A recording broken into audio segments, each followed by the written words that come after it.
안녕하세요. 닥터 말그라TV 조성아 원장입니다. 오늘은 제가 시술장에서 애프터를 보고 제일 뿌듯한 시술 중에 하나인 코 시술에 대해서 설명을 드릴 건데요. 정말 수술장에 들어가지 않더라도 수술 없이 코는 금방 예뻐질 수 있거든요. 하이코랑 필러 시술에 대해서 설명을 한번 드릴게요. 저는 이제 서울 노원에서 리프팅, 필러, 슬리밍, 보톡스 진료를 하고 있는 가정의학과 전문의 조성아입니다. 이제 코 관련해서 이제 수술을 하지 않는 경우에 가장 많이 이제 접하시는 거는 이제 필러죠. 그래서 필러를 많이 이제 경험하신 분들을 이제 뵙고 있어요. 근데 필러를 한 번 하고 이제 또 나중에도 필러 해야지 하고서 필러만 많이 반복하신 분들을 보다 보면은 어떤 변화가 생기냐면 코에 이제 필러가 옆으로 이제 점점 퍼지면서 시간이 지나면서 이게 자리를 잡으면서 옆으로 퍼지는 거예요. 그러면서 이제 일반적인 코가 아니라 사자코나 이제 보통 아바타코라고 부르는데 이것처럼 이제 코대가 이제 점점 넓어져서 미간까지 이제 퍼지는 거죠. 이렇게 돼서 약간 넙대대한 코를 갖기 때문에 이제 인상이 이제 오똑해 보이지 않거든요. 그래서 저는 이제 코 수술이 아닌 뭔가 시술적인 방법으로 코를 개선하고 싶을 때 필러만 하는 거는 추천을 드리지 않고 있어요. 저는 하이코랑 항상 필러를 같이 시술하는 거를 추천을 드리고 있습니다. 왜냐면은 이게 약간 개념을 생각해 보시면 하이코 실이 들어가면 약간 철근, 우리 건물을 지을 때도 철근하고 콘크리트가 항상 필요하잖아요. 이 화이코 실이 약간 기둥, 철근의 역할을 해주고 그 옆을 채워주는 게 이제 필러의 역할을 하는 거죠.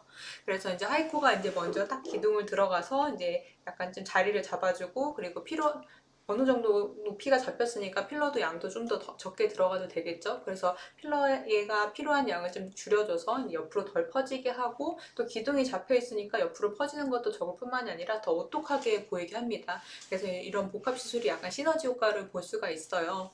이제 하이코라는 걸 안 해보신 분들은 실이라는 거가 약간 좀 필러는 많이 접해봐서 익숙하지만 실이라는 게 들어간다는 게 좀 무서워하시거나 좀 두려워하시는 분들이 계시거든요. 제가 한번 보여드릴게요. 이제 보통 하이코 실을 넣게 되면은 코 대를 높이는 것도 있고 코 끝을 높이는 실도 있어요. 약간 두 개가 차이가 있는데 길이 차이가 있습니다.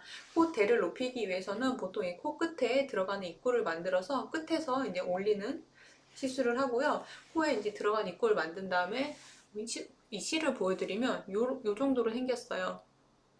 약간 좀 그렇게 두껍지도 않고 그렇게 막 이렇게 험악하게 생긴 건 아니거든요. 그래서 아주 좀 적당한 길이와 두께의 PDO 재질의 실이고요. 이 PDO 재질의 실은 6개월 정도 지나면은 우리 배추김치가 물에 절여졌을 때 이제 숨이 죽잖아요. 그런 것처럼 몸 안에서 이제 좀 숨이 죽으면서 흡수가 됩니다. 흡수가 되면서 또 그 채워진 비어가는 그 자리를 콜라겐으로 재생을 하게 해주는 그런 독특한 재질이에요.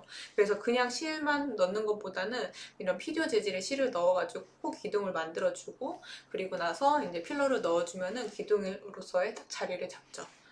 영원히 남는 게 아니기 때문에 필러처럼 흡수가 되는 재질이에요. 그리고 코 끝 같은 경우에는 길이 비교를 해보면 조금 짧습니다.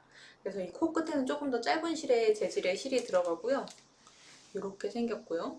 아까보다 좀 더 짧죠. 그래서 아까 똑같은 구멍의 입구에서 아래쪽으로 이렇게 실을 넣어서 이렇게 기둥을 잡아주는 거예요.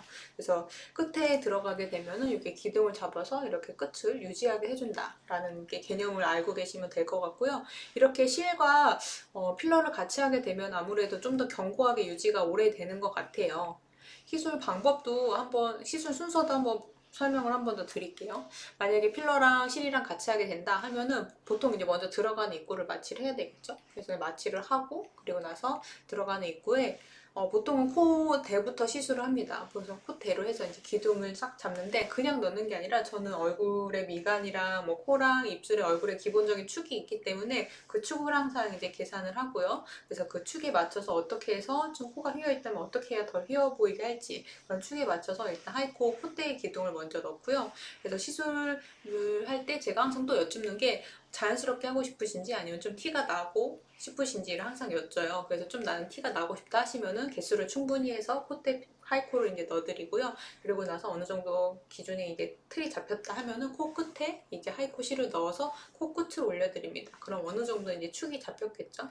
거기에다가 이제 매부리코, 약간 좀 뼈가 이제 돌출되어서 이렇게 좀 오면서 매끈한 코를 라인을 갖고 싶은데 그 약간 좀 매부리 때문에 볼록하다 하시면은 그 틈은 필러로 채워드려요. 그리고 약간 콧대가 조금 높아지고 하고 싶다 하면은 그 사이도 약간의 필러를 이제 추가를 합니다. 그렇게 해서 약간 디테일을 잡고요. 마지막에 이제 몰딩 같은 걸 하고 코 축을 전체적으로 봤을 때 약간 틀어진 부위가 있다 하면은 약간 좀 사이드에 좀 보충을 해줘서 틀어진 거를 좀 덜 틀어져 보이게 하는 시술을 같이 하고 있어요. 이 정도가 순서가 되겠고요. 이게 꼭 코는 수술을 하지 않더라도 시술만으로도 상당히 드라마틱 해줄 수 있거든요. 이분 같은 경우에도 없던 코가 생겼죠. 이렇게 시술 직후에 상당히 드라마틱한 효과를 낼 수가 있어요. 제가 시술을 하고도 수술한 것처럼 너무너무 잘 돼서 제가 만족스러운 경우가 상당히 많았거든요. 그래서 코를 한번 개선해보고 싶을 때는 한번 하이코랑 필러 시술 같이 해보는 거 추천을 드릴게요. 그러면은 만약에 이제 또 주의해야 될 거나 부작용은 없을까라는 거가 있을 텐데, 만약에 내가 시술로만 만족한다면은 그냥 하이코나 필러 시술을 반복하는 것도 저는 좋다고 생각해요. 근데 내가 만약에 그냥 수술을 할 거다, 나 6개월 안에 수술할 거야 하면은 저는 하이코 시술은 안 하는 게 좋을 것 같아요. 왜냐면은 수술을 하려면 필드가 있어야 되는데 그 필드가 잘 보여야 되는데 그 부위가 하이코가 들어있으면 성형외과 원장님들이 그걸 정말 싫어하십니다. 제가 볼 때는 성형외과 원장님들이 제일 싫어하는 푸티 시술 중에 하나가 이 하이코인 것 같아요. 수술한 부위를 이제 가리고 있으니까 이걸 안 좋아하신다고 생각이 되고요.